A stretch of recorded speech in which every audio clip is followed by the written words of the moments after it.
Եկեղեցուն մեր Տեր եւ Փրկիչ Հիսուս Քրիստոսին մենակ թողնելու համար եւ մենք այսօր ելի եմ ասում խորհրդանիշն էր որ մենք էլ մենակ չենք իրենք էլ մենակ չեն եւ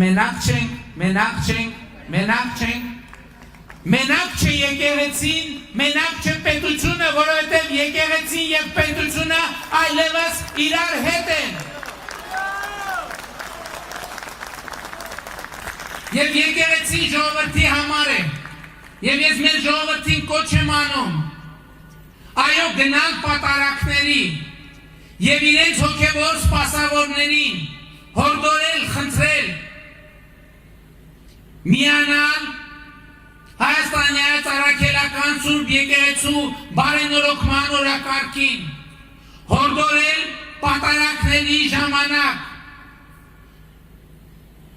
Զեղջել այն անունը, որը չպետք է հնչի խորանից,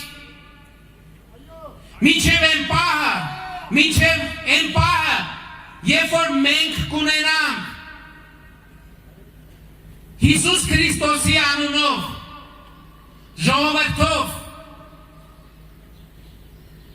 ազգային եկեղեցական ժողովով, իրապես ընտրված և իր կոչման,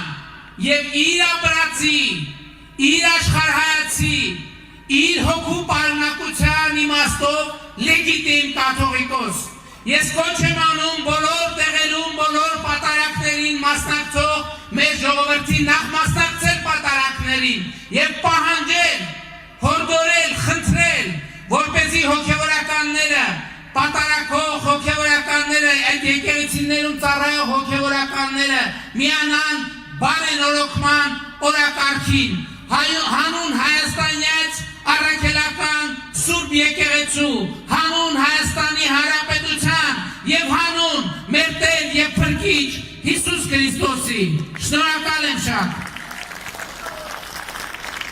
Այժմ